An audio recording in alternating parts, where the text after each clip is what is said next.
السلام عليكم ورحمة الله وبركاته.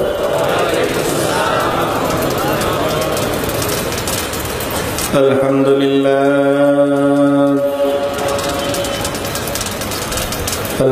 لله نحمده ونستعينه ونستغفره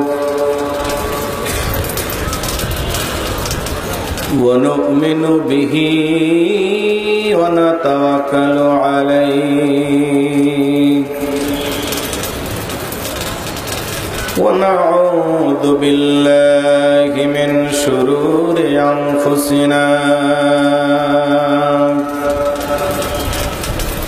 ومن سيئات أعمالنا من يهده الله فلا مضل له ومن يضلله فلا هادي له ونشهد أن لا إله إلا الله وحده لا شريك له ونشهد أن سيدنا وسندنا ومرشدنا وحبيبنا وحبيب ربنا وطبيبنا وطبيب قلوبنا ومولانا محمدا عبد الله ورسوله الذي أرسله الله بالحق بشيرا ونذيرا وداعيا إلى الله بإذنه وسراجا منيرا أما بعد فقد قال الله تعالى في كلامه المجيد وفرقانه الحميد أعوذ بالله من الشيطان الرجيم بسم الله الرحمن الرحيم لقد كان لكم في رسول الله أسوة حسنة لمن كان يرجو الله واليوم الآخر وذكر الله كثيرا.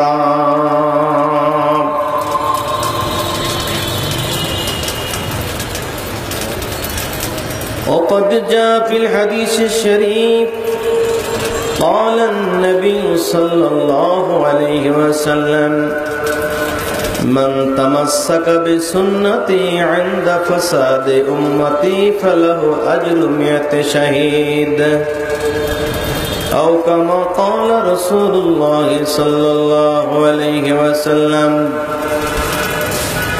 وقال تعالى في شان حبيبه ومحبوبه ومطلوبه مخبرا وآمرا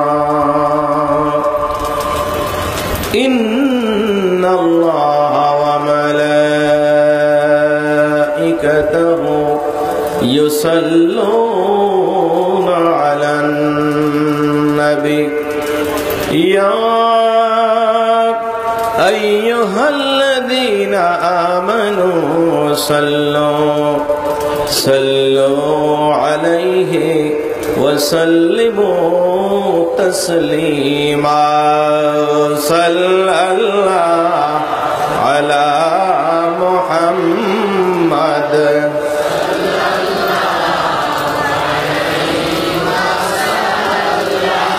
सल्लल्लाहु अला मुहम्मद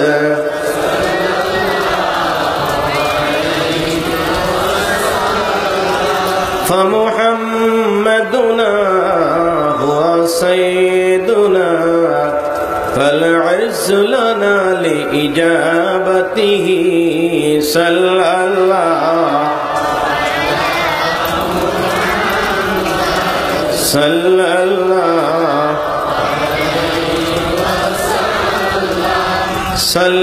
सल्लल्लाहु अला मुहम्मद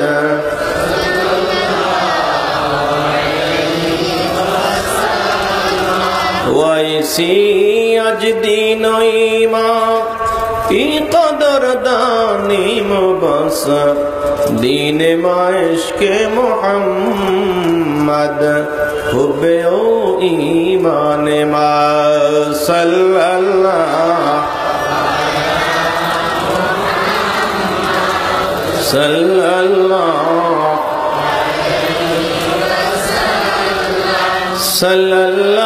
सल्लल्लाहु अला मुहम्मद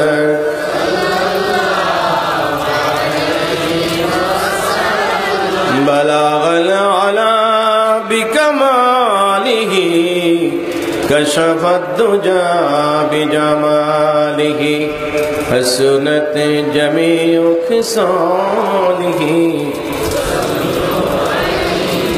একটু প্রাণ খুলে পড়েন বালাগাল আলা কশফত দুজা বিজমালিহি হসনত জমিউ খিসালিহি ইন্নিল দিয়ারি হাসসাবাক यौमन इला अर्दिल हरम बल्लिग सलामी रौदतन फीहा नबीयुल मुहतरम बलागल अला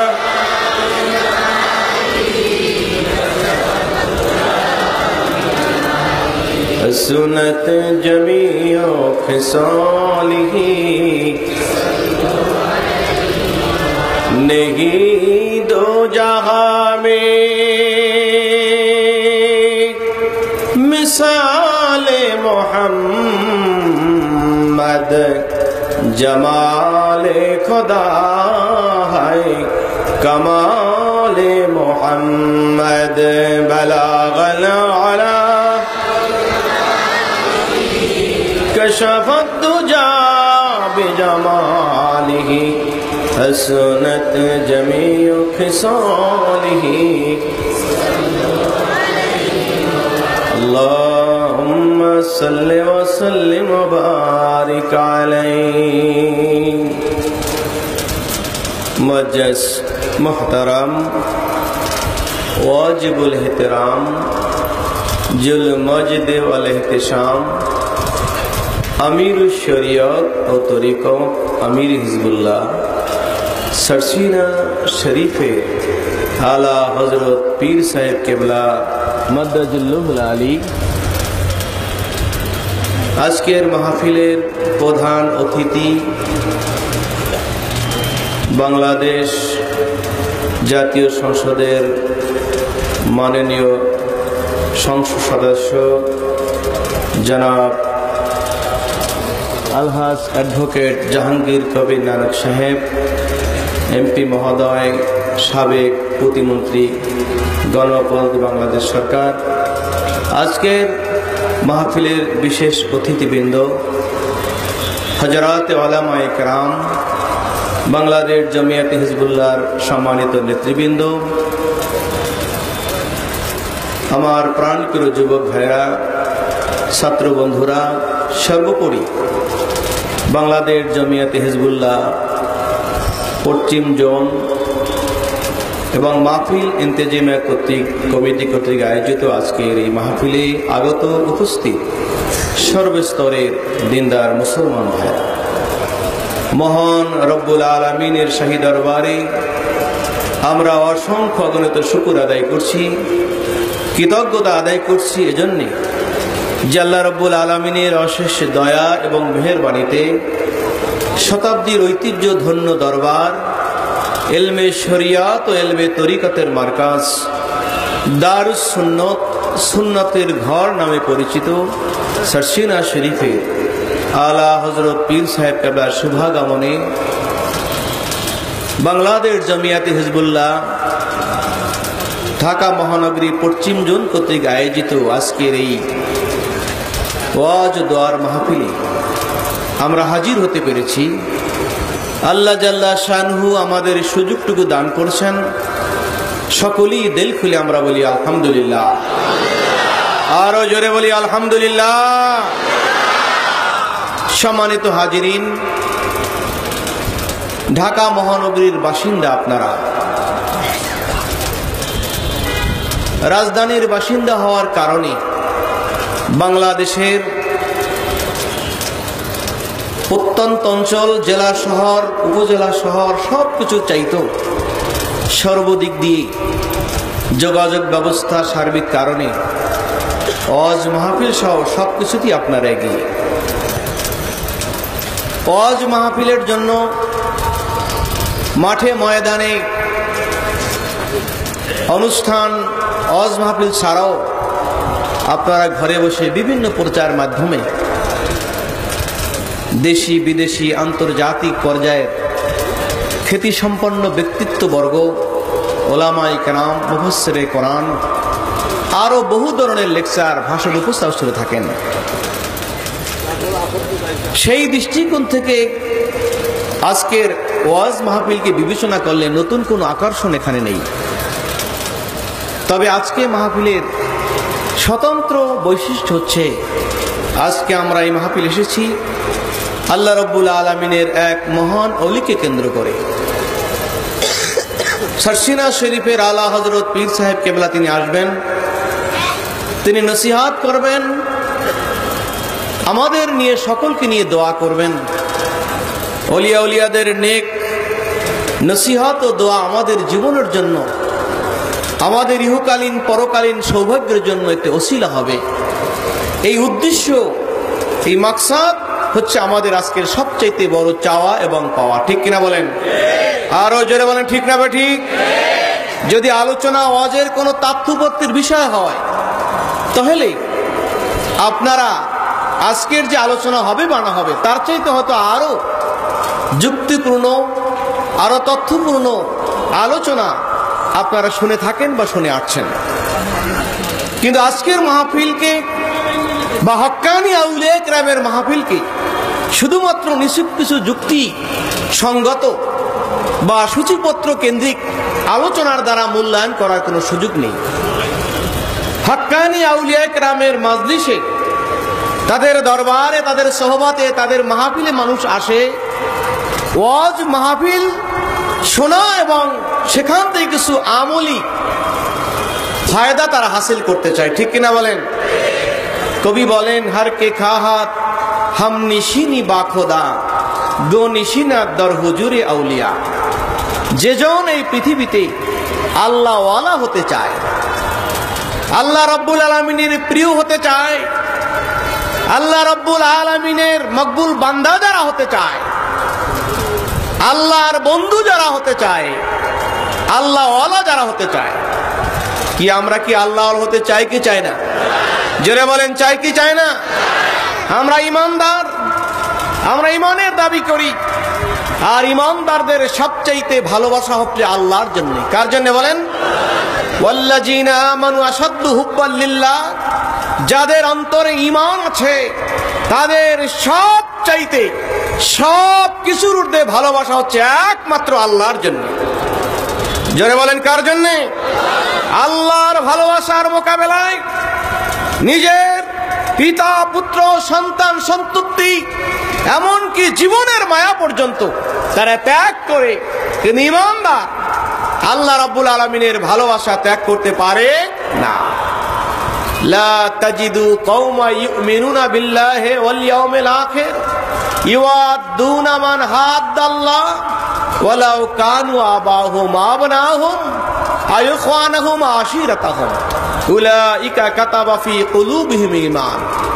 আমার আল্লাহ সূরা মুজাদালার মধ্যে বলছেন, হাবিব বন্ধু আপনি পাবেন না যারা আল্লাহকে বিশ্বাস করে, যারা পরকালকে বিশ্বাস করে।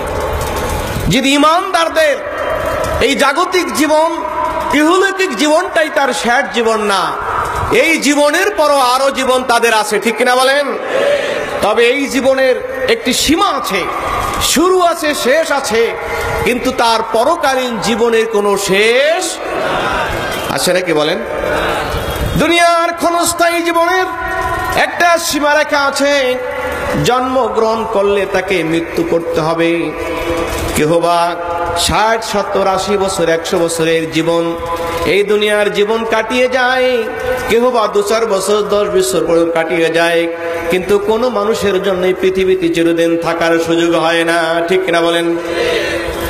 ধনী হয়, গরিব হয়, রাজা হয়, প্রজা হয়, আর যে যত বড় ক্ষমতাবান হই না কেন, দুনিয়ার জমিনে কারো জন্য চিরদিন থাকার সুযোগ নাই। এই জীবনে আমরা এক একজন মুসাফির, এই জীবনে আমরা একজন পরকালীন পথিক। দুনিয়াটা একটা যাত্রী ছাউনি মাত্র, দুনিয়া ক্ষণিকের বিশ্রামের জায়গা, দুনিয়া হচ্ছে একটা সরাইখানা মাত্র। এখানে ক্ষণিকের বিশ্রামের জায়গা, আমাদের কারো জন্য পৃথিবীর জমিনে চিরদিন থাকার সুযোগ হবে না। হবে বলেন? ওহি হাম সব মুসাফির হয়, এহি আখের ঠিকানা, কোই আগে রানা হয়, কোই পিছে রানা। কবি বলেন, বন্ধুরে এই দুনিয়া একটা মুসাফির খানা, এই দুনিয়া একটা অস্থায়ী যাত্রী ছাউনি মাত্র। আমরা পরকাল আমাদের গন্তব্য, ওটা আমাদের মাজদানে মাকসুদ, ওই জায়গা আমাদের পৌঁছতে হবে। এই দুনিয়াতে আমরা এক একজন মুসাফির, পথিক মাত্র। কারো জন্য একটি আগে রওনা, কারো জন্য একটি পরে রওনা, কিন্তু কারো জন্য পৃথিবীর চিরদিন থাকা সম্ভব হবে না। কুল্লু নাফসিন যায়কাতুল মউত, আত্মা বলতে যা আছে মৃত্যুর স্বাদ আমাদের প্রত্যেকে গ্রহণ করতে হবে। কিন্তু কখন কার ডেকে এসে যাবে, কখন কার হুকুম এসে যাবে, এই পৃথিবীর কোন মানুষ আমরা অগ্রিম জানি না। আল্লাহ বলেন, ইদা জাআ আজালুহুম লা ইস্তাখিরুনা সাআতাও ওয়া লা ইস্তাকদিমুন। প্রত্যেকের জন্য একটি নির্ধারিত সময় আছে, সময়টি আল্লাহ আগেই বেঁধে দিয়েছেন, এবং এই সময় হুকুমটা যখন এসে যাবে, এই পৃথিবীর জমিনে এক মুহূর্ত, এক সেকেন্ডও থাকার সুযোগ হবে না। তবে দুনিয়াতে আসার একটা সিরিয়াল আছে, আগে বাবা আসে, তারপর ছেলে, তারপর বড় ভাই আগে, তারপর ছোট ভাই, মেজো ভাই, এভাবে আসে। কিন্তু দুনিয়ার জমিন থেকে চলে যাওয়ার কোনো ধারা, কোনো সিরিয়াল নেই। বরং বাবাকে রেখে সন্তান, দাদা এবং নানাকে রেখে ছোট্ট নাতিটা পর্যন্ত যে কোনো মুহূর্তে দুনিয়ার জমিন থেকে চলে যেতে পারে। এই জন্যে ঈমানদার দুনিয়ার জীবনকেই তার সুখ ভোগের, আরাম আয়েশের সর্বোচ্চ ঠিকানা মনে করে না, বরং ঈমানদারদের জন্য সবচাইতে সুখ আরামের ঠিকানা হচ্ছে পরকাল, ঠিক কিনা বলেন? এই জন্যে আমার রাসূল বলছে, আল মাউতু তুহফাতুল মুমিন, মৃত্যু হচ্ছে ঈমানদারদের জন্য বড় উপঢৌকন, ঈমানদারদের জন্য বড় হাদিয়া। কারণ একজন ঈমানদার সত্যিকার ঈমানের উপরে যদি মৃত্যুবরণ করতে পারে, দুনিয়ার চিন্তা চেতনা, তার কষ্ট সব কিছু শেষ হয়ে পরকালীন সৌভাগ্য জীবন, তার জীবনের শুরু তার আছে, সেই জীবনের কোনো শেষ নাই। কিন্তু যত খুশি বলি, দুনিয়ার ভোগ বিলাস, আরাম আয়েশ সব কিছু আমাদেরকে পরকালকে ভুলিয়ে রাখছে। মৃত্যুর স্বাদ গ্রহণ করতে হবে এমন চিন্তা আমাদের কম মানুষেরই আসে, এবং মৃত্যু থেকে বাঁচার কোনো কৌশল যদি থাকতো, মানুষ সব কিছু থেকে সেটাকেই প্রাধান্য দিত। কিন্তু আল্লাহ বলছেন না, যত চেষ্টা করো, যত সাধনা করো, মৃত্যুর গ্রেপ্তারি পরোনা থেকে নিজেকে রক্ষা করা যাবে কুল ইন্নাল মাউতাল্লাযী তাফিররুনা মিনহু ফাইন্নাহু মুলাকীকুম সুম্মা তুরাদ্দুনা ইলা আলিমিল গায়বি ওয়াশ-শাহাদা আলিমিল গায়বি ওয়াশ-শাহাদাতি ফায়ুনাব্বিউকুম বিমা কুনতুম তা'মালুন।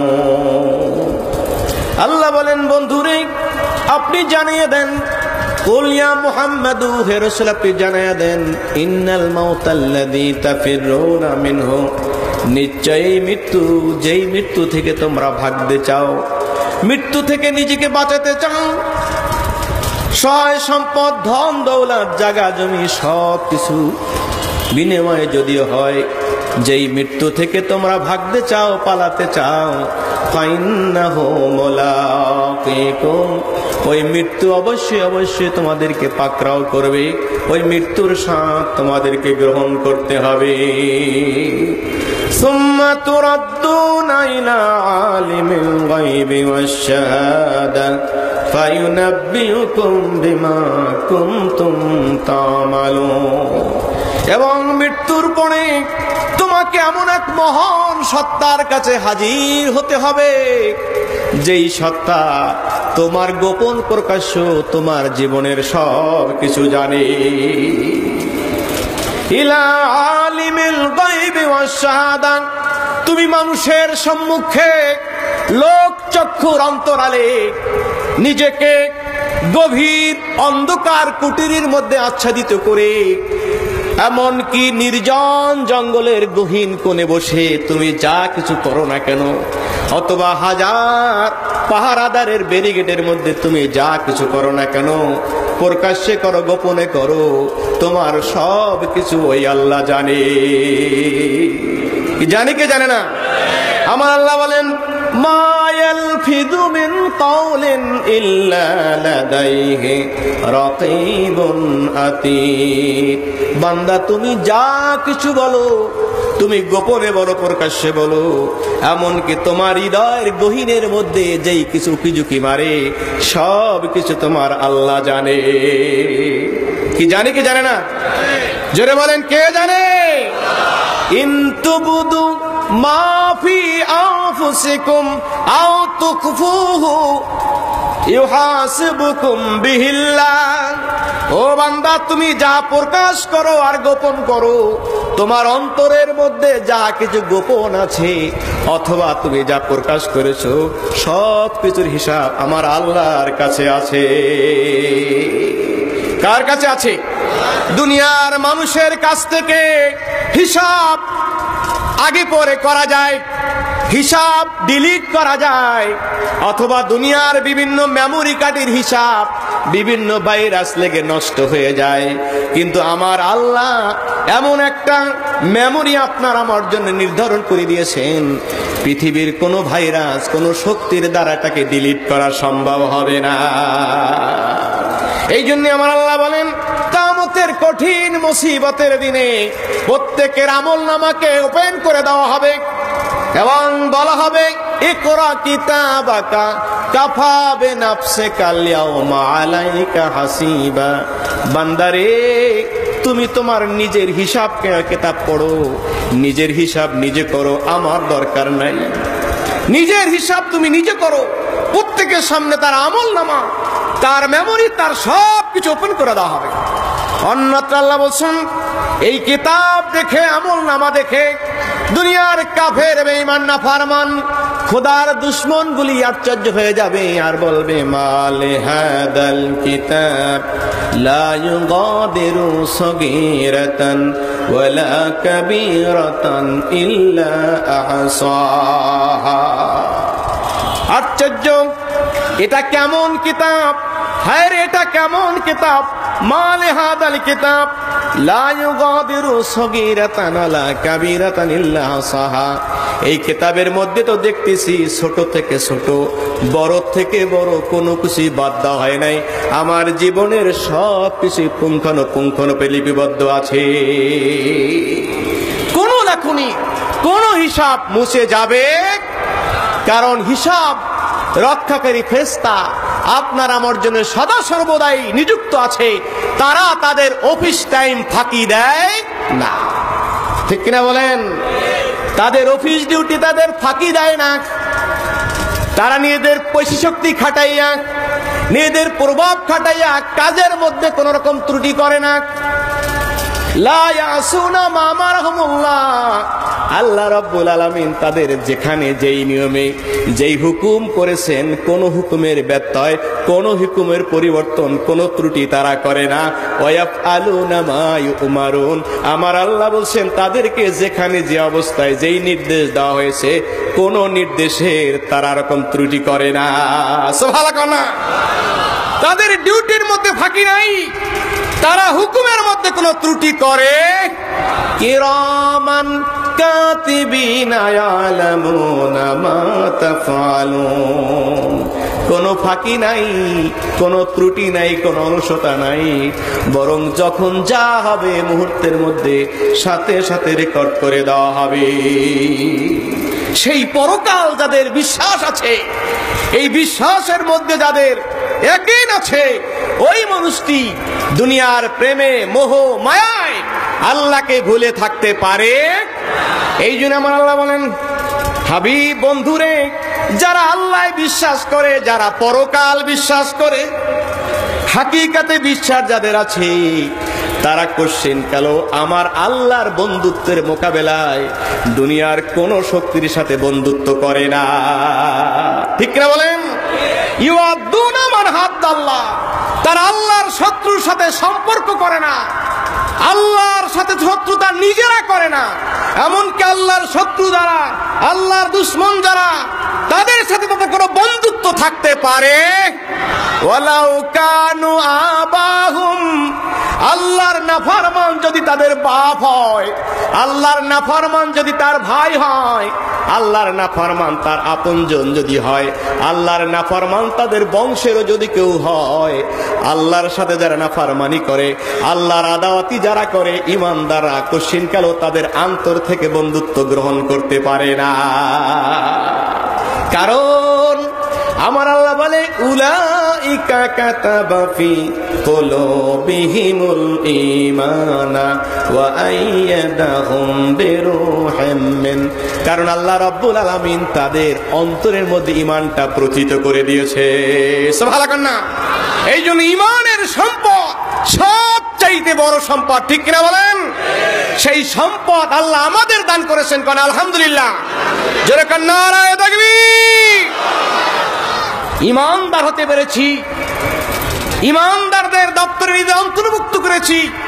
আল্লাহ রাব্বুল আলামিন ঈমানদার হিসেবে আমাদের কবুল করেছেন। কোন আলহামদুলিল্লাহ।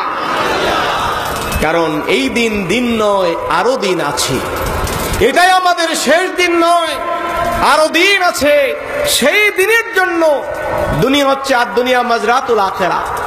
আল্লাহ রাব্বুল আলামিন আমাদের ঈমানদারদের খাতায় নিয়েছেন এবং পরকালে সৌভাগ্য লাভের জন্য আল্লাহদের মজলিসে বসিয়েছেন।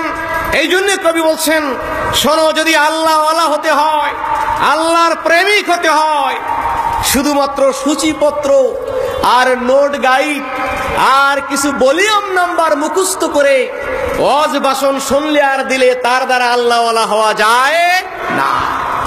ভলিউম নম্বরের মধ্যে আল্লাহ ওয়ালা হওয়ার আসল সুযোগ নয়, সূচিপত্রের মধ্যেই তোমার আল্লাহ ওয়ালার আসল সুযোগ নয়, শুধু ফর্মালিটি মেনটেনের মধ্যেই আল্লাহ ওয়ালা হওয়ার সুযোগ নয়। তোমাকে আমাকে আল্লাহ ওয়ালা করাটা বড় সুযোগ। তুমি হাজারো ব্যস্ততার মধ্যে তোমার জীবনের কিছু সময় আল্লাহ ওয়ালা মানুষের কাছে তুমি ব্যয় করো, তাদের মজলিসে বসো, এই মুহূর্তকাল সময়টা তোমাকে আল্লাহ ওয়ালা করে দিবে। বলেন না সুবহানাল্লাহ।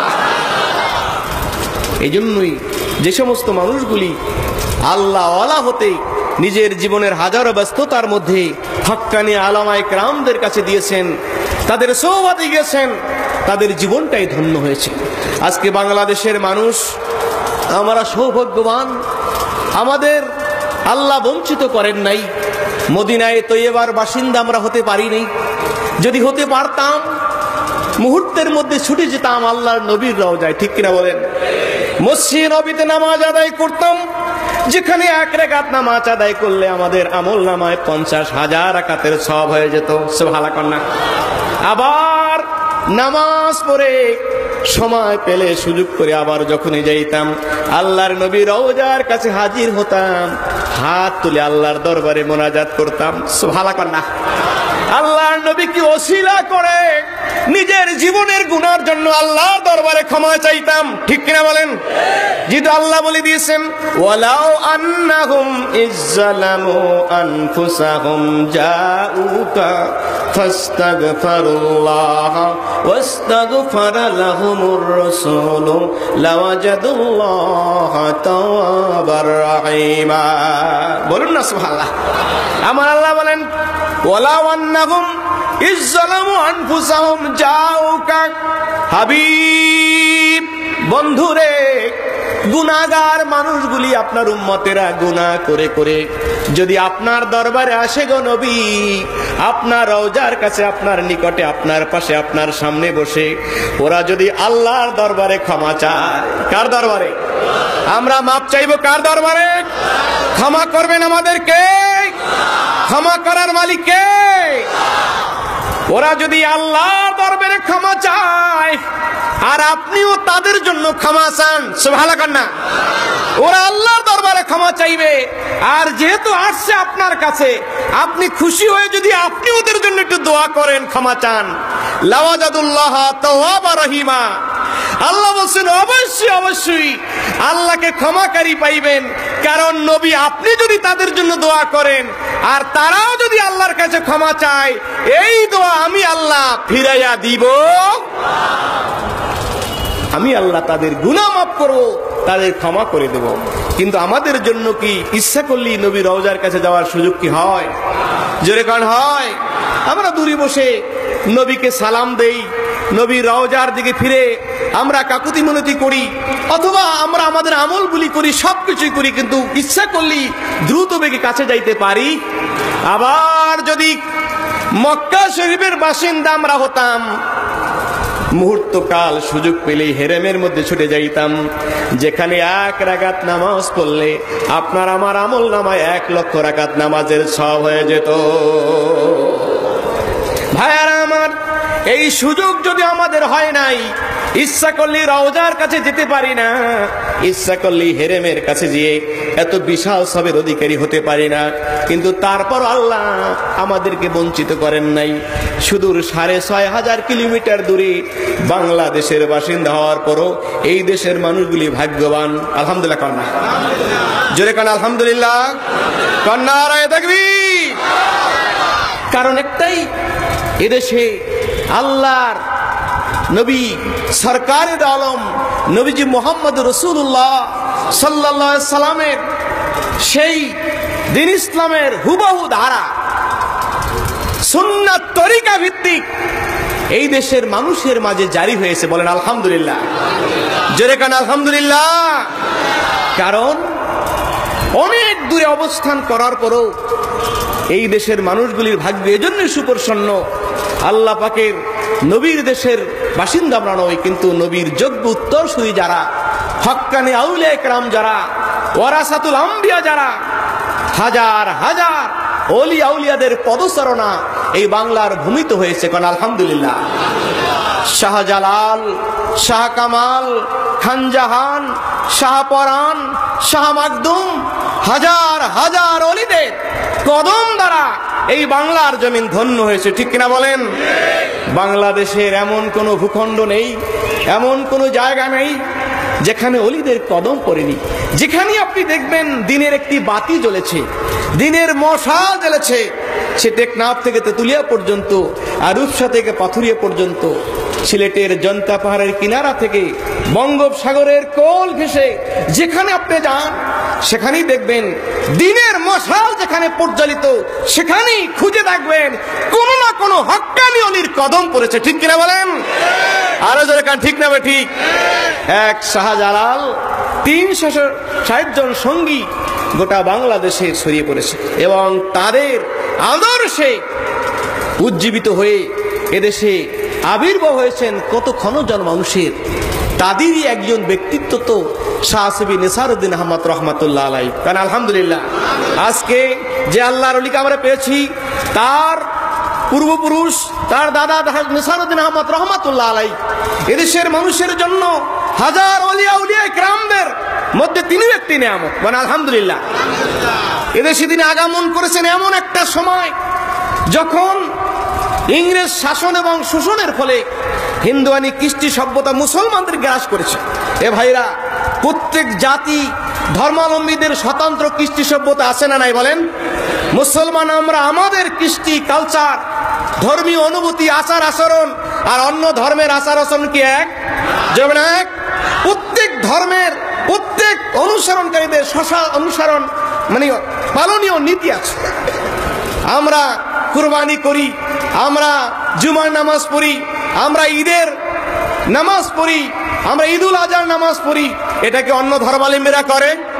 যেরকম না করে, তাহলে দেখা যায় আমাদের ঈদ উৎসব, ঈদুল ফিতর উৎসব, ঈদুল আজহার উৎসব, শবে বরাত, শবে কদর, এটা মুসলমানদের জন্য একটা ধর্মীয় উৎসব, ধর্মীয় অনুভূতি, ঠিক কিনা বলেন? আবার অন্যান্য জাতি ধর্মের স্বতন্ত্র তাদের স্ব-স্ব কৃষ্টি সভ্যতা আছে, আছে কিনা? যেরকম আছে না নাই? যার যেভাবে যেইভাবে পালনীয় সে স্বাধীনভাবে প্রত্যেক ধর্মাবলম্বীরা যত আবেগ অনুভূতি নিয়ে পালন করতে পারে, এটা তাদের আবেগ, ঠিক কিনা বলেন? এখানে অন্য ধর্মাবলম্বীদের বলার বাধা দেওয়ার কিছু যেরকম আছে।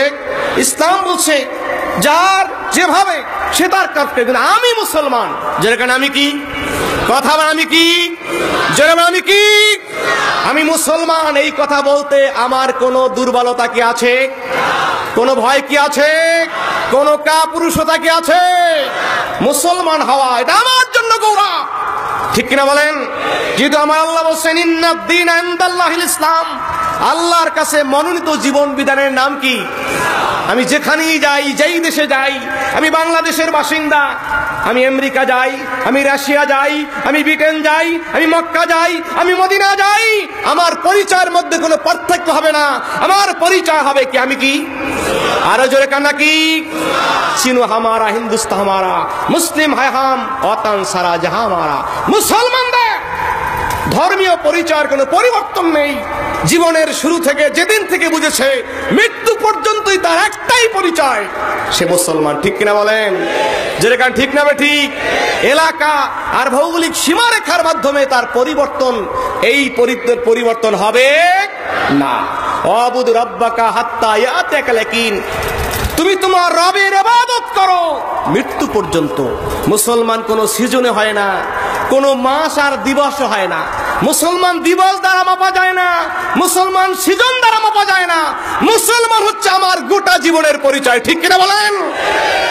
আমরা সিজনাল মুসলমান হতে চাই। মুসলমান কি সিজনে পাওয়া যায়? যেরকম পাওয়া যায়। সুতরাং ভাইয়েরা আমার, মনে করতে হবে আল্লাহ আমাকে ইমানদার বানিয়েছেন, মুসলমান বানিয়েছে, এটা গর্বের বিষয়। এই জন্য আমার আল্লাহ বলেন ওয়ামান আহসানু কাওলাম মিম্মান দাআ ইলাল্লাহি ওয়া আমিলা সালিহান ওয়া ক্বালা ইন্নানি মিনাল মুসলিমিন। বলুন না সুবহানাল্লাহ। তার চাইতে ভালো মানুষ আর কে হতে পারে? তার চাইতে মর্যাদার মানুষ আর কে হতে পারে? তার চাইতে সম্মানী মানুষ কে হতে পারে? যেই মানুষটা মানুষকে আল্লাহর দিকে ডাকে। সুবহানাল্লাহ না? কার দিকে ডাকে? আল্লাহ আলা মানুষ মানুষকে কার দিকে ডাকবে? আমি যদি আল্লাহ আলা হই, আল্লাহর গোলাম হই, আমার দায়িত্ব হচ্ছে মানুষকে আল্লাহর দিকে ডাকা, ঠিক কিনা বলেন? দাআ ইলাল্লাহি ওয়া আমিলা সালিহা, নিজে আল্লাহর দিকে ডাকবে। শুধু নিজে ডাকলেই হবে না, নিজে ব্যক্তিগত জীবনও তার আল্লাহর কাজ করবে, ঠিক কিনা বলেন? আমি নিজে আল্লাহর দিকে ডাকি, আমি যদি আল্লাহর কাজ না করি এই ডাকের কোনো দাম নাই, ঠিক কিনা বলেন? এই জন্য আল্লাহ বলছেন তোমার আমার আল্লাহর দিকে ডাকা, দাওয়াত ইলাল্লাহর এই দাম হবে তখনই যখন আমি নিজেও ভালো কাজ করব, তখনই এই ডাকার দাম হয়ে যাবে, আমি দামি হয়ে যাব। ঠিক না বলেন? ওয়ামেলা সলেহা অকালা ইন্নানি মিনাল মুসলিমিন, আর সে বলে আমি একজন মুসলমান। জোরে কন্যা সুবহানাল্লাহ। সে কি বলে? জোরে বলেন, কি বলে? আমি একজন মুসলমান, আমি মুসলমান হয়েছি, এটা আমার জন্য সৌভাগ্য। সম্মানিত হাজিরিন, যে কথা বলতেছিলাম, এই জন্যই বাংলাদেশের মানুষের সুযোগ হয়েছে আজকে ওলিয়া উলিয়াদের মাধ্যমে সারা বাংলাদেশের এই দিন প্রচার হয়েছে। আজকে তাদেরই একজন ঘনজন ব্যক্তিত্ব শাহ আসিফ নেসারউদ্দিন আহমদ রহমাতুল্লাহ আলাইহি, আজকে যেই হুজুর আসছেন শর্ষিনা শরীফে, তার মানে দাদা হচ্ছেন। যখন এই দেশে সেই বিভিন্ন কালচার, বিশেষ করে মুসলমানদের মধ্যে হিন্দুয়ানি কৃষ্টি কালচার এক ব্যাপকতা আরোপ করেছিল, যেমন হিন্দুরা ধুতি পরে, এটা তাদের বিষয়, ঠিক কিনা বলেন? বলেন না কি? ধুতি যে পরে এই সংস্কৃতি, এটা মুসলমানের না হিন্দুদের? তারা ধুতি পরবে, আমাদের কোনো কিছু বলার আছে? আমাদের কোনো কষ্টের কিছু তাতে আছে? এটা তাদের পোশাক। কিন্তু মুসলমানও তাদের দেখা দেখি একসময় ধুতি পরত। কি পরত? কথা বলেন না কেন? এখন ধুতি পরা এটা কি মুসলমানদের পোশাক হবে? জোরে বলেন, হবে? এটা হিন্দুদের পোশাক, ঠিক কিনা বলেন? হিন্দুরাও ধুতি পরতো, মুসলমানের সন্তানরা, মুসলমানরা ধুতি পরত। হিন্দুরাও সরস্বতী পূজায়, লক্ষ্মী পূজায় যায়, সেটা তাদের ধর্মীয় উৎসব, ঠিক কিনা বলেন? এটা তাদের সমস্ত আবেগ দিয়ে করবে, কোনো বাধা আছে? সব কিছু দিয়ে করবে, কোনো বাধা নাই। এমনকি যেই দেশের যিনি সরকার থাকবেন, তার দায়িত্ব হচ্ছে প্রত্যেক ধর্মের ধর্মীয় উৎসবগুলি যাতে পূর্ণ নিরাপত্তার সাথে পালন করতে পারে, তাতে কোন রকম ত্রুটি করা চলবে, ঠিক না বলেন? কিন্তু তাই বলে ওই পূজা তো মুসলমানদের জন্য না, ঠিক না বলেন? কিন্তু ওই সময় ছিল হিন্দুরাও যেরকম পূজা করত, মুসলমানের সন্তানরাও পূজায় যাইত, পূজার শরীক হতো, আবার মসজিদের মুখী তারা ছিল না। এমনকি মুসলমানের নামের আগে সিরি লেখতো। কি লেখতো? সিরি লেখতো, যেটা হিন্দুদের নামে লেখে থাকেন। সিরি মানে জনাব, সম্ভব, সুন্দর। সিরি অর্থ সুন্দর, এটা তো জনাব, সম্মানজনক, কিন্তু এটা তাদের বিষয়, ঠিক কিনা বলেন? দেখা যায় পুরাতন দলিলে মুসলমানদের নামের আগেও সিরি পাওয়া যায়। এই সমস্ত কৃষ্টি কালচার যখন ছিল, দাদা হুজুর নেসারউদ্দিন আহমদ বললেন, বাবা শোনো, তোমার সংস্কৃতি আর ওদের সংস্কৃতি এক না। তুমি মুসলমান, তোমার সংস্কৃতি তুমি লুঙ্গি পরবে, জামা পরবে। তোমার সংস্কৃতি তুমি সরস্বতী পূজা যাবে না, তুমি মসজিদে যাবে। কোথায় যাবে? তুমি মসজিদে যাবে। আর মুসলমান নামের আগে শ্রী না, মুসলমানের নামের আগে হবে মুহাম্মদ। আলহামদুলিল্লাহ কোন? আর আলহামদুলিল্লাহ। এইভাবে বাংলার মানুষের ধারে ধারে গিয়ে গিয়ে তাদের কৃষ্টি সভ্যতা বুঝিয়ে দিলেন। এক এক করে সারা বাংলার মানুষের ধারে ধারে যাওয়ার জন্য নিজে একা সম্ভব নয়, বরং তিনি আবার এলমি মার্কাজ করলেন। 1 নয় 2 নয়, 4,500 মাদ্রাসা করলেন। কত হাজার? কথা বলেন, কত হাজার? এবং শর্ষিনাথের সর্বপ্রথম টাইটেল মাদ্রাসা কলিকাতা আলিয়ার পরে অবিভক্ত বাংলায় যখন অজপাড়াগায় টাইটেল মাদ্রাসার কোনো অনুমতি ছিল না, তখন তদানীন্তন সমার শেরে বাংলায় একে এম ফজলুল হক দাদা হুজুর কেবলাকে বড় ভালোবাসতেন। আলহামদুলিল্লাহ কান্না, আরো জোরে কান্না আলহামদুলিল্লাহ। দাদা হুজুর কেবলার আমল, তার রিয়াজাত, তার সুন্নাত তরিকার পাবন্দি তাকে মুগ্ধ করেছে। আলহামদুলিল্লাহ। এই বুজুর্গ ব্যক্তির আমল, আখলাক, সুন্নাত তরিকার পাবন্দি তাকে মুগ্ধ করেছে। এত বড় অবিভক্ত বাংলার প্রধানমন্ত্রী, তিনি তার আমলে মুগ্ধ হয়েছেন। দাদা হুজুর কেবলা বলছেন, যেখানে আমার টাইটেলের দর্শে হাদিস বুখারী পড়াতে হবে, মুসলিম শরীফ পড়াতে হবে, আলেম তৈরি করতে হবে, অনুমতি হয়ে গেছে। সেই দেওবন্দ থেকে তিনি মুহাদ্দিস এনেছেন। আলহামদুলিল্লাহ কান্না। এবং শর্ষিনার আদলে সারা দেশে 4,500 মাদ্রাসা করেছেন। কত হাজার? এইভাবে করে করে বাংলার জমিনটাকে আবাদ করেছেন হক্কানি আউলিয়া একরাম, ঠিক কিনা বলেন? আজকে সেই আউলিয়া একরামের অনুসরণের মাধ্যমেই এখন পর্যন্ত দিনটা মদিনাওয়ালা, কামলিওয়ালা নবীর রঙে ঢঙে টিকে আছে। কারণ আলহামদুলিল্লাহ। আপনারা তাতে খুশি না বেজার? জোরে গান, খুশি না বেজার? কিন্তু ভাইরা, আজকে ওয়াজ মাহফিলের উদ্দেশ্য দিয়ে খেয়াল করতে হবে আমরা কোথায় যাচ্ছি, কোন দিকে আমাদেরকে সমাজ নিয়ে যাচ্ছে। এক একজন এক এক মুখে হয়ে যাচ্ছি। অথচ যেই সমস্ত ওলিয়া উলিয়াদের মাধ্যমে দিন আসলো এবং দিন এখন পর্যন্ত সম্পূর্ণভাবে সুন্নাত তরিকার দিকে আছে, তার মধ্যে ঘুম ধরাতে শুরু হয়ে গেছে। আল্লাহ রসুল এই জন্য আজ থেকে 1400 বছর আগে বলছিলেন, বনি ইসরায়েল দলটা 72 দলে বিভক্ত হয়েছিল, আর আমার উম্মাত 73 দলে বিভক্ত হবে। কত দলে? জোরে কান, কত দল? কিন্তু সেই 73 দলের 72 দলই হবে জাহান্নামী, একটা মাত্র দল হবে নাজি। কয় দল? সাহাবা একরাম প্রশ্ন করলেন, মান হিয়া রাসূলুল্লাহ, ওগো আল্লাহ রসুল তারা কারা? আল্লাহ রসুল বললেন, মান আলাইহি ওয়া সাহাবী, শোনো আমার উম্মতরা। সাহাবা একরাম বলে দিলেন, কিয়ামত পর্যন্ত মানুষকে জানিয়ে দিতে হবে 73 দলের একমাত্র নাজি ফেরকা, যারা ওই মতে থাকবে যেই মতের উপর আমি নবী আছি, যেই মতের উপর আমার সাহাবা একরাম আছে। যারা নবীর অনুসরণ করে, যারা সাহাবায়ে কেরামের অনুসরণ করে, নবী এবং সাহাবায়ে কেরামকে যারা মানতে পেরেছে, তারাই প্রকৃতপক্ষে 73 দলের একমাত্র মুক্তিগামী ফেরকা। সুবহানাল্লাহ। যারা হচ্ছে আহলুস সুন্নাহ ওয়াল জামা, অর্থাৎ আহলুর রাসূল এবং আহলুস সাহাবা, যারা রাসূলের সিরাত সুরাতকে মানে, যারা সাহাবায়ে কেরামের আমলকে নিজের জীবনের আমল করে নিয়েছে। ঠিক কিনা বলেন? আজকে যদি আপনি বলেন যে আমি নিজেই কোরআন হাদিস সব কিছু বুঝি, আমার অন্য কিছুর দরকার নাই, তাহলে আসলে সত্যিকার দিন বোঝা হবে না। দিনকে নিজের মতো বোঝা যায় না। রাসূল এই জন্য বলছেন যে দিন বুঝতে হবে কোরআন সুন্নাহর ভিত্তিতে, এবং রাসূল থেকে সাহাবায়ে কেরাম, সাহাবায়ে কেরাম থেকে তাবিন, তাবিন থেকে তাবিন, এরপরে তাবে তাবিন, আইমায়ে মুস্তাহিদিন। এবং আজকে গোটা পৃথিবীতে 4 মাযহাবের অনুসারী যারা, যারা হচ্ছে হানফি অথবা শাফি অথবা মালকি অথবা হাম্বলি, এই মাযহাবের অনুসারী যারা গোটা পৃথিবীতে যারা আছে, তারাই কোরআন সুন্নাহর প্রকৃত অনুসারী, আহলুস সুন্নাহ ওয়াল জামাতের অনুসারী। ঠিক কিনা বলেন?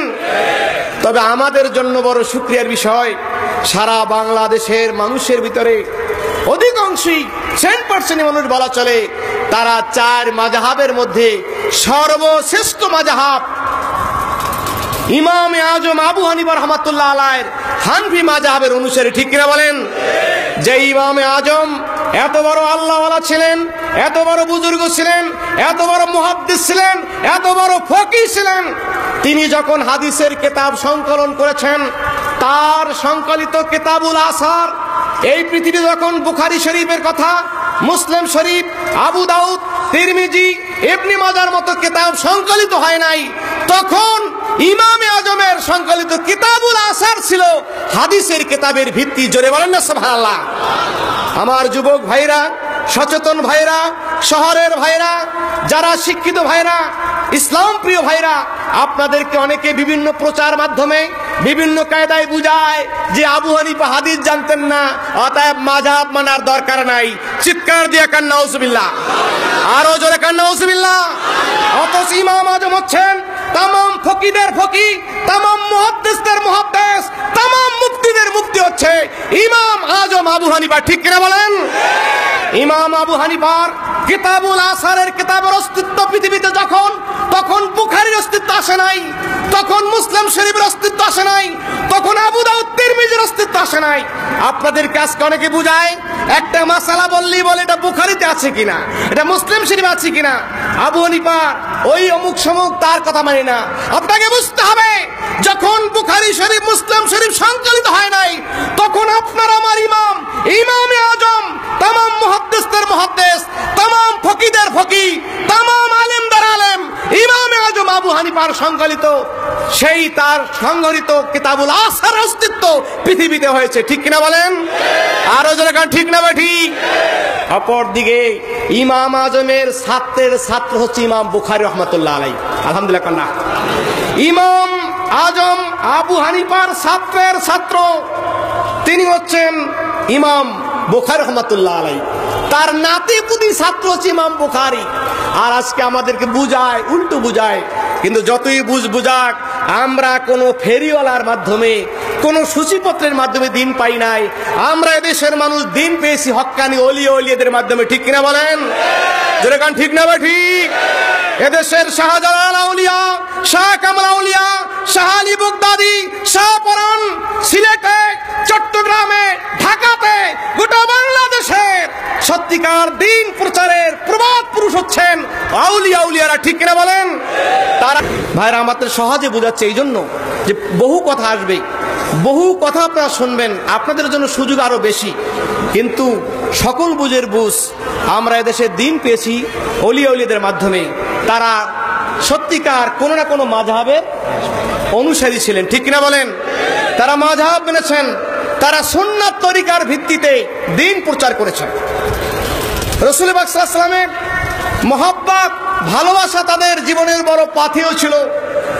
শাহ সুবিন নেসারউদ্দিন আহমদ রহমাতুল্লাহ বলছেন, বাবা আমি নালায়েক নেসার কোরআন শরীফ পড়ি, হাদিস শরীফ পড়ি।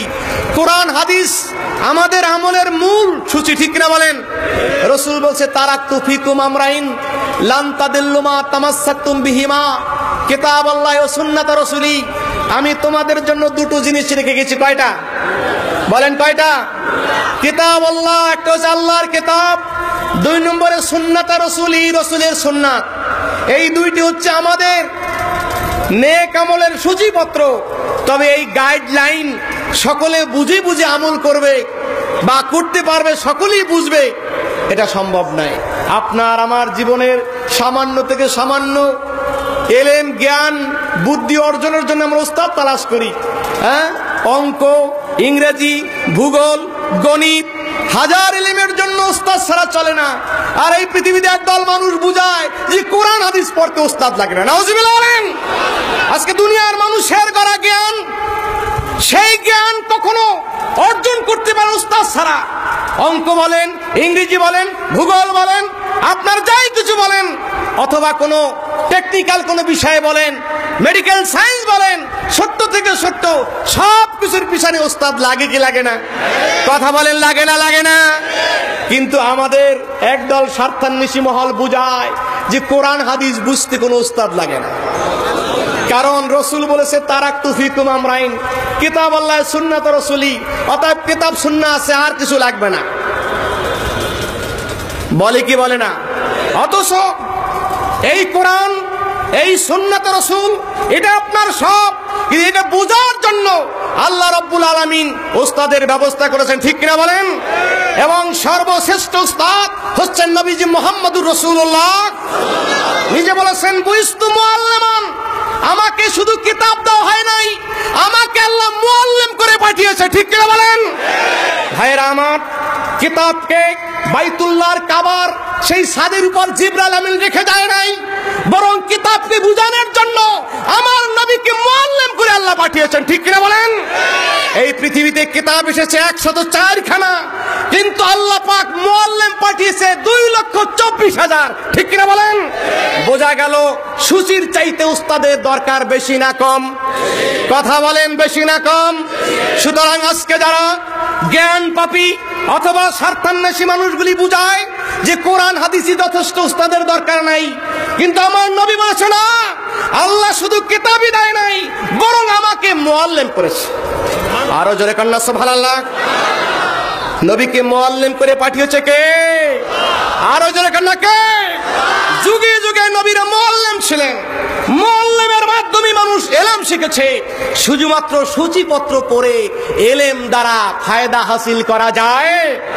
সুতরাং কেউ যদি বুঝাতে চায় যে কোরআন হাদিস যথেষ্ট, ইমাম লাগে না, এই মানুষগুলি হয়তো স্বার্থে বিক্রি হয়েছে, অথবা কোরআন সুন্নাহর ইলমকে মুসলমানদের থেকে বিকৃত করার জন্য ইহুদিদের গোলাম হয়েছে। ঠিক কিনা বলেন? কারণ যুগে যুগে আল্লাহ মুআল্লিম করেছেন, আল্লাহ মুআল্লিমের মাধ্যমে জ্ঞান দিয়েছেন। আমার আল্লাহ বলেছেন, আতিউল্লাহ আতিউর রাসূলা ওয়া উলিল আমরি মিনকুম। জোরে কান্না সুবহানাল্লাহ। আল্লাহ মানো, রাসূল মানো, ইমাম মানো, ঘোষণাকার। কথা বলেন, ঘোষণাকার। আল্লাহ মানো, রাসূল মানো, ইমাম মানো, তবেই তোমার হেদায়েতের রাস্তা সিরাতে মুস্তাকিম হয়ে যাইবা। ও ভাইরা, ইসলামের পঞ্চবেনার মধ্যে ইমানের পরে দ্বিতীয় বিনা হচ্ছে নামাজ, ঠিক কিনা বলেন? বুনিয়াল ইসলামু আলা খামসিন শাহাদাতি আল্লা ইলাহা ওয়া ইকামিস সালাহ ওয়া ইতাজ যাকাত হজ্জুল ওয়া সাওমে রমাজান হজ্জুল বাইত ইন ইসতাতা ইলাইহি সাবিলা।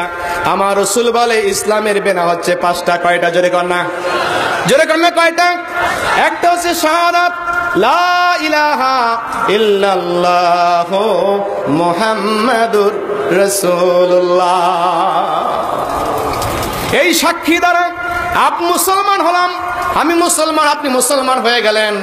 এরপরই দ্বিতীয় যে ভিত্তিটা, সেটার নাম হচ্ছে নামাজ। জোরে কর নাকি? নামাজকে বলা হয় ইমাদুদ্দিন, দিনের খুঁটি। এই প্যান্ডেলের মধ্যে যদি খুঁটি না থাকে, তাবু থাকে না, ঠিক কিনা বলেন? খুঁটি আছে তো তাবু আছে, খুঁটি নাই তাবু নাই, খুঁটি নাই প্যান্ডেল নাই। আমার রাসূল বলা সালাতু ইমাদুদ্দিন, দিনের খুঁটি, দিনের ভিত্তি নামাজ। মান আকামাহা ফাকাদ আকামাদ্দিন, যেই ব্যক্তি নামাজ কায়েম করলো সেই মানুষটাই দিন কায়েম করলো। জোরে কান্না সুবহানাল্লাহ। যেই মানুষটা নামাজ কায়েম করলো, দিন কায়েম করলো। ওমান হাদামাহা ফাকাদ হাকামাদ হাদামাদ্দিন, আর যেই ব্যক্তি নামাজ নষ্ট করলো, নামাজ তরক করলো, নামাজকে ধ্বংস করলো, ওই মানুষটাই মূলত দিন ধ্বংস করলো, ঠিক কিনা বলে? মুসলমানের সব কিছু নামাজের মধ্যে, যেই মুসলমানের নামাজ ভালো সেই মুসলমানের সব কিছু ভালো, ঠিক কিনা বলেন? যেই মুসলমানের নামাজ ভালো না, তার কোনো কিছুই ভালো না, ঠিক কিনা বলেন? যেই মুসলমান সুন্দর নামাজি, সেই মুসলমানই প্রত্যেক সমাজই সুন্দর সমাজই। যে নামাজে ভালো সে সমাজে ভালো, ঠিক কিনা বলেন? নামাজ যার সুন্দর, সব সুন্দর। এই জন্য দিনের ভিত্তি হচ্ছে নামাজ। অথচ সেই নামাজকে যদি আপনি পড়তে হয়, যেই নামাজ আপনার পূর্ণাঙ্গ নামাজ, ফরজ নামাজের যদি আপনি পূর্ণাঙ্গ আদায় করতে হয়, তাহলে জামাতের সাথে আদায় করতে হবে, ঠিক কিনা বলেন? কারণ লা সালাত আলা জারিল মসজিদ ইল্লা ফিল মসজিদে, মসজিদের প্রতিবেশী যারা কেমন যেন জামাত ছাড়া তার নামাজি। ও ভাইরা আমার কথা এখানে না, আল্লাহ রাসূল বলে দিলেন যে নামাজ কায়েম করলো সেই দিন কায়েম করলো, যে নামাজ ধ্বংস করলো দিন ধ্বংস করলো। এই নামাজটা জামাতের সাথে পূর্ণাঙ্গতা করে দিলেন। কিন্তু এই নামাজ আপনার হবে না যতক্ষণ পর্যন্ত আপনি ইমামের সত্যিকার নামাজ আদায় করেন। তাহলে ওই নামাজে ইমামের ইক্তেদা করতে হবে না? হবে না? হবে না? হবে না? নামাজ তো জামাতই তার পূর্ণাঙ্গতা। নামাজের পূর্ণাঙ্গ আকিমুস সালাহ, এই আকিমুস সালাতের ব্যাখ্যায় বলছে জামাতের সাথে নামাজ আদায় করো, ঠিক কিনা বলেন? একা একা নামাজ পড়লে অজুরাতে নামাজ হবে, কিন্তু নামাজের যে হাকিকাত, নামাজের পূর্ণাঙ্গতা, ইকামতে সালাত বলতে যেটা বোঝা যায়, সেটা হচ্ছে জামাতের সাথে নামাজ আদায় করা। সুবহানাল্লাহ কান্না। নামাজের যাবতীয় হক আদায় করে নামাজ পড়া, সেই নামাজটা হতে হলে একজন ইমামের অধীনে হতে হবে, ঠিক কিনা বলেন? আপনি জামাতে নামাজ পড়বেন, ইমাম মানবেন না, নামাজ কি হবে? জোরে কান হবে? তাহলে দেখা যায় আপনার নামাজের পূর্ণাঙ্গতা ইমামের অধীনস্থ করে দিয়েছেন। আমার রাসূল বলেন ইন্নামা জুইলাল ইমামু লিইউতাম্মা বিহি আই লিইউক্তাদা বিহি, তোমার জন্য ইমাম নিযুক্ত করা হয়েছে এই জন্য, লিইউতাম্মা মানে লিইউক্তাদা, তুমি ইমামের ইক্তেদা করবা, ঠিক কিনা বলেন? ইমামের পিছনে আছেন, ইমামের ইক্তেদা যদি না করেন নামাজ হবে? কথা বলেন, বুঝে বলেন। কিন্তু নামাজ যদি ইমামের পিছনে পড়েন, ইমামের ইক্তেদা করলেন না, নামাজ হবে? ইমামের তাকবীরের আগে তাকবীর দিয়েছেন, আপনার নামাজ হবে? ইমামের রুকুর আগে রুকু দিয়েছেন, হবে? আগে মাথা জাগাইছেন, হবে?